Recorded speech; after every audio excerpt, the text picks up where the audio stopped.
So you know I'm still on that Tinder grind, which is very illuminating. You learn tons of new things swiping through there, especially about the location you're in. For example, every girl in Washington is either in the army or is a single mother whose child will eventually grow up and join the army. And I don't have anything against them, even though they would all hate me. Like, God forbid if there was ever another draft, I'd have to get up and close the window, but afterwards I would have to evade military enlistment. Luckily I'm retarded, so they probably couldn't take me, or if they were fine with that, I might have to lean weird when I'm standing and cry scoliosis.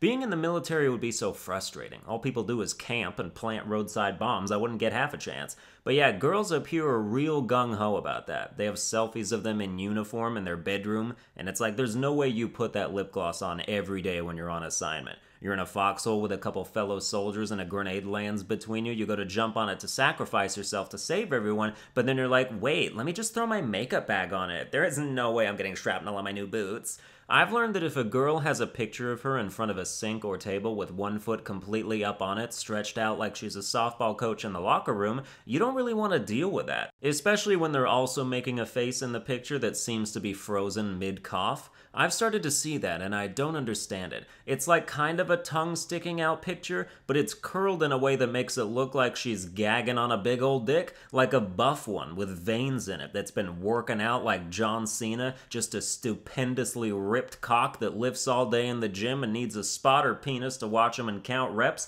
just a massive pulsating wang with a six-pack that bought one of those infomercial full-body home workouts and has just been flourishing ever since. The kind of schlong that screams every time it puts the weights down and walks around fully naked in the locker room because it's so confident. Yeah, avoid that face.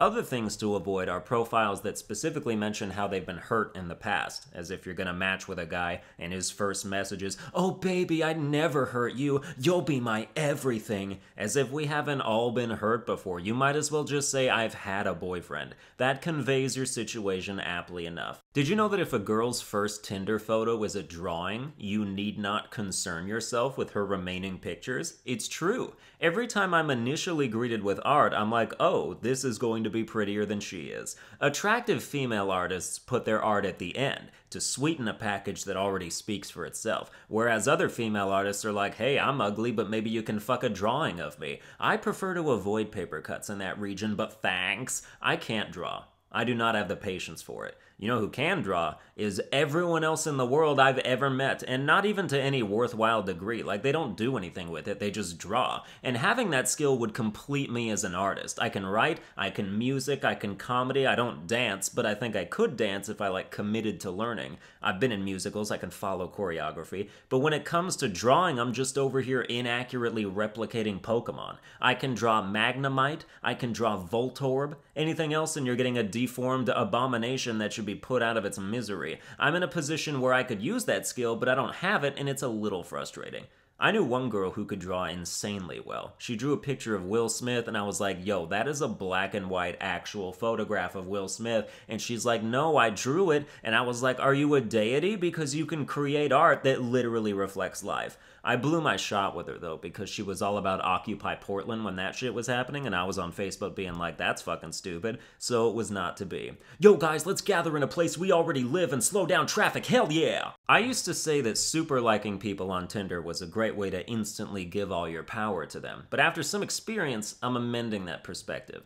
Tinder is a cynical app made by a corporation that wants you to never find anyone, so you stay on there and keep swiping, and to that end, I've found numerous things they do behind the scenes to fuck with you. First of all, a lot of times you're just not gonna show up on other people's lists, no matter how far they swipe. That's how every day that you exhaust the list, they keep giving you more profiles the next day. I mean, there aren't 30 people in your 15-mile radius making new Tinder accounts every day. They're just consistently gating profiles from you so they can drip feed them over a long period of time. And to that end, it's worth super liking the people you actually like, because otherwise they might never see you. And how do you think boosts work?